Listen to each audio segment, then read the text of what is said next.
আসসালামু আলাইকুম, আমি প্রিয়া। আর আজ আমি আচার বানাচ্ছি। যেহেতু আমের সিজন চলে এসেছে, ভাবলাম কেননা একটু আচার বানিয়ে সংরক্ষণ করা যাক। তো আচার বানানোর জন্য প্রথমেই আমি খোসা সহ বেশ কিছু আম কিউব কিউব করে কেটে নিয়েছি।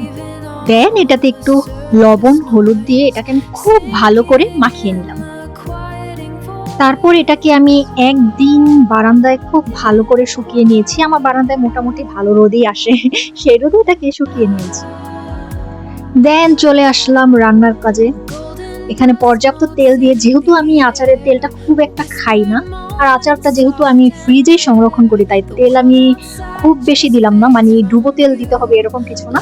মোটামুটি তেল, সরিষার তেল দিয়ে তার মধ্যে পাঁচফোড়ন দিলাম, রসুন দিলাম। আমি রসুনটা একটু থেতলে নিয়েছিলাম। তারপর তার মধ্যে 2-3টা তেজপাতা ছিঁড়ে দিয়ে তার মধ্যে আমগুলো দিয়ে দিলাম। দেন আমগুলোকে একটু নেড়ে চেড়ে তেলের সাথে খুব ভালো করে মিশিয়ে একটা ঢাকনা দিয়ে অল্প কিছুক্ষণের জন্য ঢেকে রাখবো, একদম মিডিয়াম আছে।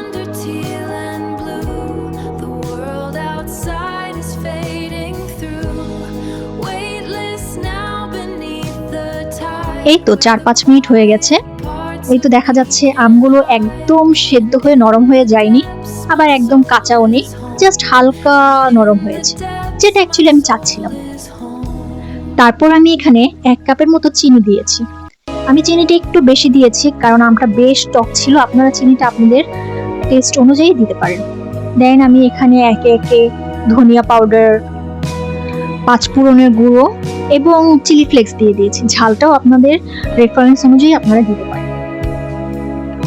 এগুলো দিয়ে আমি খুব ভালো করে এটাকে মিক্স করে নিলাম। মিক্স করে এটাকে আমি আবার বেশ কিছুক্ষণ ঢাকনাটা খুলে রেখে মিডিয়াম লো আঁচে চুলাতে রেখে দিয়েছি। প্রায় 7-8 মিনিট পর আমি এখানে একটু সিরকা বা ভিনেগার যেটাকে বলে তা দিয়ে দিলাম। এটাই আচার খেয়ে অনেক দিন পর্যন্ত ভালো থাকতে সাহায্য করবে। তারপর এটাকে আবার আমি চুলায় রেখে দিলাম একদম লো হিটে। আর সবার শেষে আমি এখানে সরিষা দিলাম। আমি সরিষাটা সাধারণত শেষে দিতেই পছন্দ করি। আমার মনে হয় এতে করে আচারের সরিষার ঝাঁজটা একটু ভালো থাকে। আমার আম্মু বলেন আচার যত সময় ধরে চুলায় রাখা যায় আচার খেতে তত ভালো হয়। তো আপনারা যতটুকু সময় চুলায় রাখার চেষ্টা করবেন। বাট আপনারা চাইলে এই টাইমটা তো নামিয়ে ফেলতে পারেন, আচার কিন্তু হয়ে গেছে। এই তো আমার সিম্পল ওয়েতে টক ঝাল মিষ্টি আচার তৈরি। ভিডিওটি কেমন লাগলো অবশ্যই কমেন্টস করে জানাবেন, আর চ্যানেলটি সাবস্ক্রাইব করে অবশ্যই পাশে থাকবেন।